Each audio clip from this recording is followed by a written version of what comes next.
রাঙ্গুনি আমার বাড়ি, এখানেই আমার জন্ম, এখানেই আমি লেখাপড়া করেছি, এখানেই আমার শৈশব কৈশোর সব এখানেই আমার অতিবাহিত হয়েছে। সুতরাং রাঙ্গুনিয়ার সাথে আমাদের নারীর সম্পর্ক।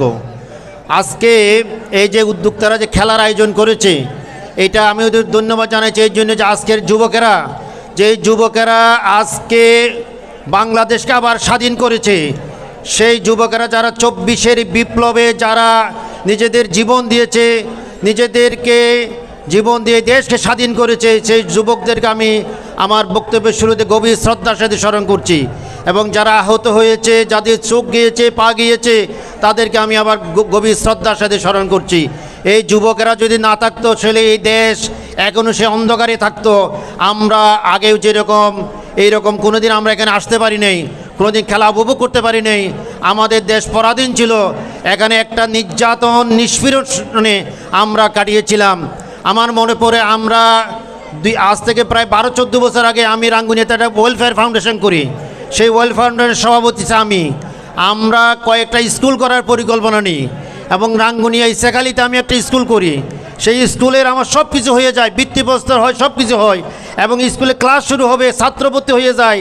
এরপর একদিন একজন নেতার নেতৃত্বে, নেতার নির্দেশে থানা পুলিশ এসে পুরো স্কুল ধ্বংস করে দেয়, সব কিছু নিয়ে যায়। একেবারে আমাদের স্কুলের যে চেয়ার টেবিল থেকে আরম্ভ করে যারা লেবার ছিল সবাইকে থানায় নিয়ে যায়। এইভাবে শিক্ষার কার্যক্রমকে ওরা বন্ধ করে দেয়। আমার টার্গেট ছিল রাঙ্গুনিয়াতে একটা অত্যন্ত উন্নত মানের একটা স্কুল করব, যেটা চট্টগ্রামে সিজিএস স্কুল আছে, ওয়েস্ট একটা স্কুল করব, যেখানে রাঙ্গুনিয়া ছেলেরাই পড়ালেখা করবে। আমি এই উদ্দেশ্যে স্কুলটা করেছিলাম, কিন্তু আমরা করতে পারি নাই। এইরকম অনেক কিছু রাঙ্গুনিয়াতে করা যায় নাই। বিভিন্ন জনের যেই আমাদের এটা কি বলবো, যাদের নির্দেশে রাঙ্গুনিয়া চলতো, ওদের জন্য আসলে কিছু করা যায় নাই। আমি এদেরকে ধন্যবাদ জানাচ্ছি এই জন্য যে আজকে যুব সমাজ, এতদিন যুব সমাজ তারা এই যে খেলাধুলা ছিল না, যার কারণে তাদের শিক্ষা দীক্ষা সব কিছু ধ্বংস হয়ে গেছে রাঙ্গুনিয়াতে। এবং শিক্ষা দীক্ষা না থাকার কারণে যুব সমাজ তারা মাদকাসক্তি এবং মোবাইলে আসক্ত হয়ে ওরা লেখাপড়া থেকে অনেকটা দূরে সরে যায়।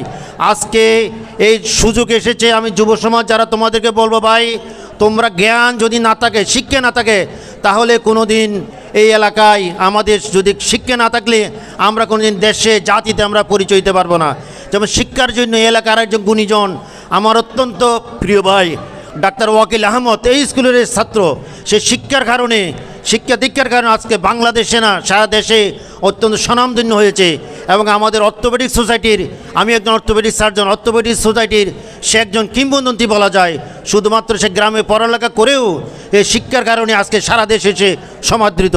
এই যে আমি এখানে যারা আসছো ছোটো ভাইরা, তোমাদেরকে বলবো যে তোমরা পড়ালেখা আত্মনিয়োগ করো, খেলাধুলা করো। খেলাধুলা করলে মন ভালো থাকে, শরীর ভালো থাকে এবং সব সময় মনের মধ্যে একটা উৎফুল্ল থাকে খেলাধুলা করলে।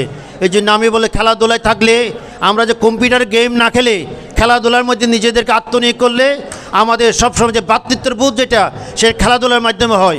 একজনের সাথে একজনের যে ভ্রাতৃত্ববোধ, সৌহার্দ্যপূর্ণ আচরণ সব কিছু খেলাধুলার মাধ্যমে হয়।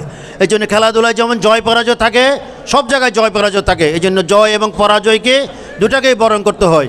আমি আজকে আমার কথা আর বাড়াবো না, আমি সবাইকে ধন্যবাদ জানাচ্ছি। আমি আশা করব এই যে এই খেলাধুলাগুলা এগুলো আমার চলমান থাকবে। আমি আর একটা ভুলে গেছি, আমি স্মরণ করতেছি, এই এলাকার আরেকজন অত্যন্ত কীর্তি বীর পুরুষ ছিল, উনি কিছুদিন আগে ইন্তেকাল করেছেন আমার থালই। আমি ওনাকে স্মরণ করছি, কে রফিক বিন চৌধুরী। উনি এলাকার উন্নয়নে ওনার অনেক অবদান আছে। এই এলাকাকে মানুষের কাছে সমাদৃত করার জন্য উনি বৃহত্তর রাজানগরের, অবিভক্ত রাজানগরের চেয়ারম্যান ছিলেন অনেকবার। আমি আজকে ওনাকে গভীর শ্রদ্ধা সে স্মরণ করছি এবং আল্লাহর কাছে ওনার রুহের মাগফিরাত কামনা করছি। এবং ইয়ার মোহাম্মদ চৌধুরী, যার নামে এই খেলা, তার রুহের মাগফিরাত কামনা করছি। আমার মনে পড়ে তার মৃত্যু, এবং আমি তার এই যে তাকে অনেকবার আমি সেই চিকিৎসার সময় তাই যখন সুস্থ হয় তাকে আমি দেখতে অনেকবার গিয়েছিলাম সেন্টার পয়েন্ট হাসপাতালে, এবং তার এই মৃত্যু অনেকটা আমার চোখের সামনে হয়েছে। তা আমি তাকেও এক গভীর শ্রদ্ধার সাথে স্মরণ করছি। তা আমি আশা করব আমাদের এই এলাকায়, এই রাজানগর এলাকায় এই খেলাধুলা অব্যাহত থাকবে এবং আমরা শিক্ষা দীক্ষায় আমাদেরকে নিজেদেরকে আরও বেশি গভীর মনোনিবেশ করব। এবং শিক্ষার মাধ্যমে এই স্কুলকে আমি ধন্যবাদ জানাচ্ছি, এই স্কুলের প্রধান শিক্ষক মহোদয়কে। এই স্কুল সারা দেশে শিক্ষার ক্ষেত্রে একটা অনন্য অবদান রেখেছেন এবং এই স্কুল জাতীয়ভাবে দ্বিতীয় স্থান অধিকার করেছে। এই জন্য আমি ওনাকে ধন্যবাদ জানাচ্ছি। আমরা আশা করব আগামীতে এই স্কুল জাতীয়ভাবে প্রথম স্থান অধিকার করবে এবং এর মাধ্যমে আমাদের এই এলাকায় আমাদের এলাকার সুনাম অক্ষুণ্ণ থাকবে এবং আমাদের এলাকার শিক্ষার স্থান সারা বাংলাদেশের মধ্যে সমাদৃত হবে। তো সবাইকে ধন্যবাদ জানিয়ে আমি আমার কথা এখানে শেষ করছি। আসসালামু আলাইকুম রহমতুল্লাহ।